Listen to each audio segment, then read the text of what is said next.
I moved to work here, Mom's house. One of the house for mine. And, I brought it up to the very end of that show. But then there was more plans for it, but it was just not to be. Later on, they were auditioning to do this show again. John was going to bring it back, but I knew what they were going to do. It was like there was a lot of gay undertones in the show. But that's funny if they're undertones. I mean, I want to see something new and different. You don't see cartoon characters or the mistletoe sort of looking at each other and blinking their eyes like, and that's all there was to it. And so you could read anything you wanted into it. But it shouldn't have been in your face, which this new version of it was just right in your face. And I said, they've invented a new kind of comedy. It's like comedy without the laughs. Ugly performance art now. And it lasted for about 6 episodes. Today, I'm working on a new Disney thing. This is the first time Disney's hired me in forever. Because I wouldn't do drugs, so I was being punished. I wouldn't come and be an indentured servant for Disney. I was being punished, and then all of a sudden, oh, by the way, they made a Doug movie with the Disney cast and characters, and I got paid for it.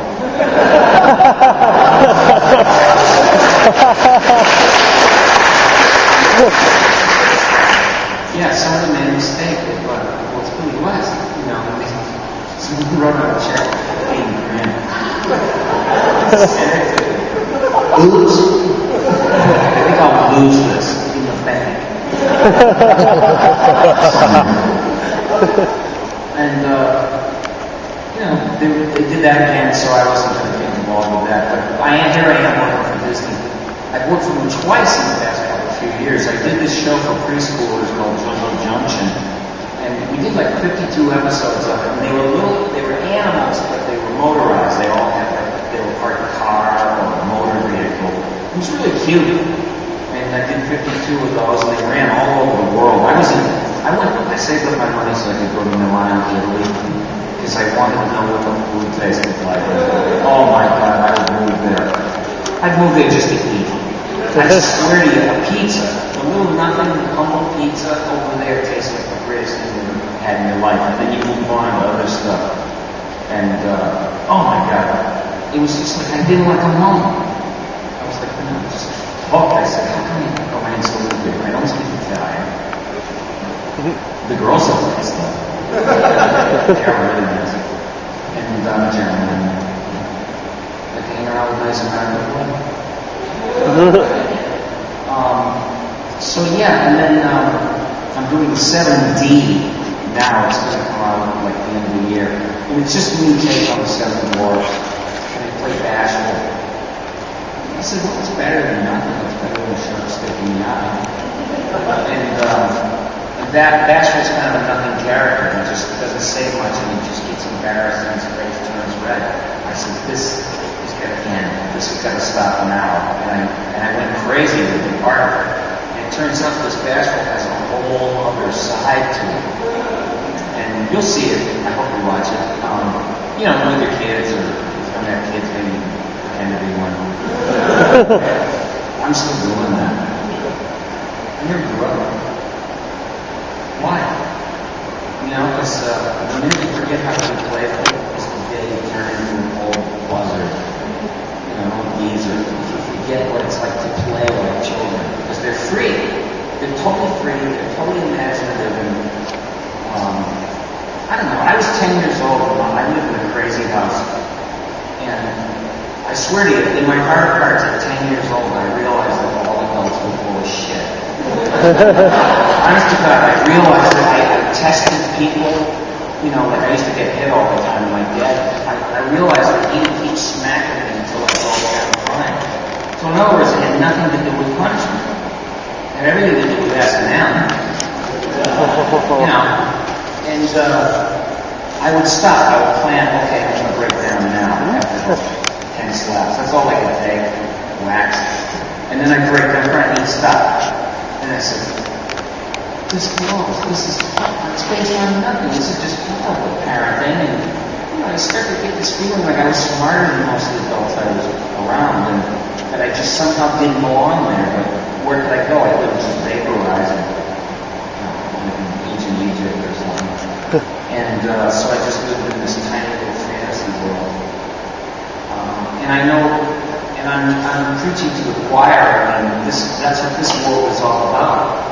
For you guys, I mean, I was exactly the same as you guys like now. I was the same when I was a kid, except it wasn't cool to be a nerd 50 years ago. It was not. They circled the wagons if they spotted a wounded animal. Oh, you like to imagine things, huh? Imagine you punching an eye. They were so mean. Kids would get so mean. But all of them are dead or in jail, so.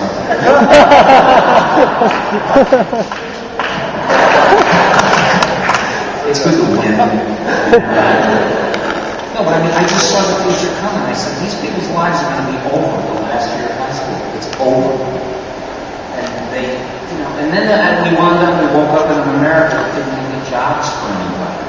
And the only people that could actually make a living are people who created stuff and lived in the meccas of entertainment. Now, which could be anywhere because of computers. You can do graphics, you can animate this entire show on your own and edit it at home. They gave you the assignment, so you work for a big company like Pixar or whoever's producing animation. They all are now. I think, well, there's a law in Hollywood that you can't make a movie without showing a film. It's true, I voted. And he used to do voices for cartoons, and I'm like, and all the celebrities. See, celebrities, they don't mean anything to me. There's a difference between being a celebrity and an artist. Artists were my heroes, not celebrities. You can be a celebrity for anything, I guess, now. You can be a fat housewife from a certain part of the country, and have money, and get into fights with everyone you know, and you're a superstar. So, Kim Kardashian, there's nothing more you can say. I am not a whale. And she came out with this outfit that was pure white down here and then black. The rest of it was black. I am not a whale. I'm thinking, it's like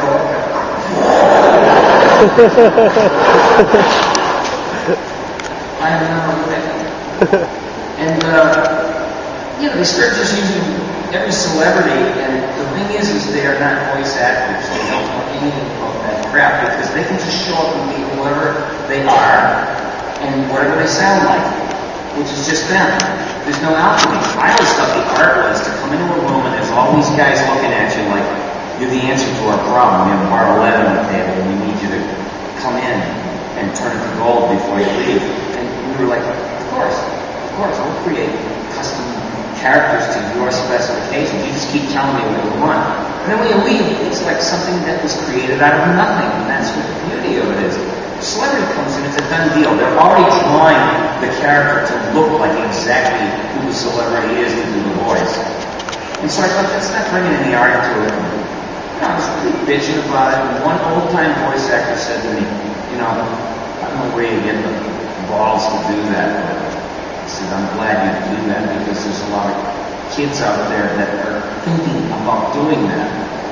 And then all of a sudden I started running into people that want to know all about it, would love to do it or be involved with it. And I don't have time to teach